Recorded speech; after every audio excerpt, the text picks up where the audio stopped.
सभी बिटिया बहुरिया बंधु बांधवों को हमारा सादर प्रणाम अभिवादन। फिर कोई विषय लेकर प्रस्तुत है आपकी इस सभा में। जी हाँ, यही तो हम कह रहे हैं। और आज हम बात करने जा रहे हैं दूसरे की देखा देखी की। यही तो हो जाता है जब हम ये देखते हैं किसी और को कि उसके पास क्या है, और कहीं ना कहीं ये दृष्टि हमारी समाप्त हो जाती है कि हमारे पास क्या है। जब कभी हम दूसरे को देखने लगते हैं तो भाई आपके पास क्या है, ये है, वो है, वो है, वो है, सब कुछ है। और कहीं न कहीं ये लगता है कि हमारे पास नहीं है, असुरक्षा की भावना हो जाती है, और जो हमारा लक्ष्य है, जो हमें करना है, कहीं न कहीं हम उससे भटक जाते हैं और अपना जो कहना चाहिए आत्मविश्वास खोते हैं। जितनी हमारे पास शक्ति है, ऊर्जा है, जो कुछ हम कर भी सकते हैं, वो करने में असमर्थ हो जाते हैं। तो दूसरों को देखकर ये ना सोचें कि ये कैसे इन्हें हासिल हो गया और हमें क्यों नहीं हो रहा है। एक बात और है कि सबके परिवार की स्थिति जो है, चाहे वो आर्थिक हो, मानसिक हो, भावनात्मक हो, संस्कार वाली बातें हों, वो सभी कुछ अलग-अलग हैं और उसी के हिसाब से पूरा परिवार चलता है। इसीलिए कोई भी नियम जो होता है, वो सब जगह एक सा लागू नहीं होता है, परिस्थिति के हिसाब से बदल जाता है। तो भाई ये मत देखने लगिए कि आपके टूथपेस्ट में नमक है और हमारे में नहीं है, या हमारी साड़ी से आपकी साड़ी चमकदार कैसे। तो ये सब तुलना करके कहीं न कहीं हमारे पास जो है, वो भी हम खो देते हैं। तो अपना जो विचार है उसको थोड़ा-सा खुला रखें, दिमाग की खिड़की को खोलें। जो हमारे पास है, यानी कि जो प्राप्त है वो पर्याप्त है।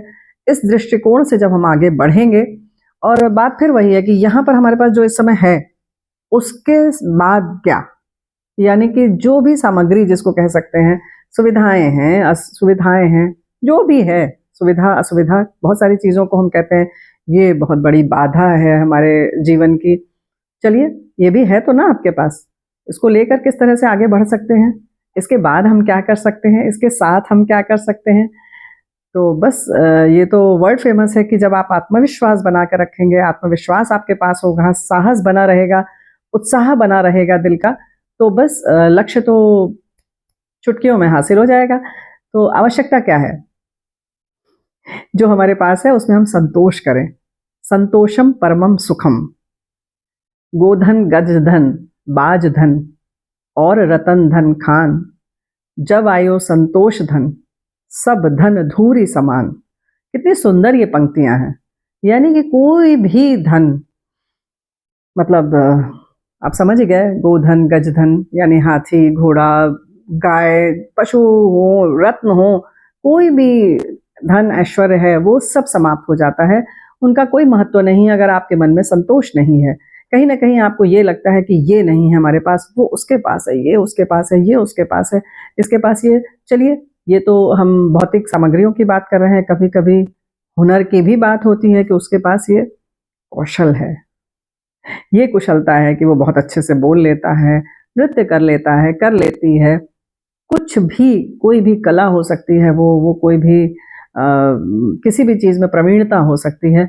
तो उन सब को देखकर आप कहीं न कहीं हतोत्साहित हो जाते हैं, और उसके बाद क्या होता है कि कहीं न कहीं अधिक स्थिति बिगड़ी तो उद्विग्न तो होता है मन, उसके बाद धीरे-धीरे अवसाद में चले जाते हैं।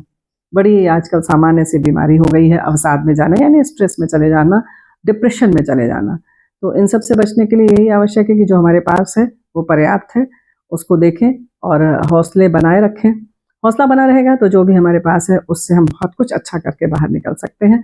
तो यही आपसे आग्रह करते हैं कि इसी तरह से बने रहिए और आगे बढ़ते रहिए, प्रसन्न रहिए। नमस्कार।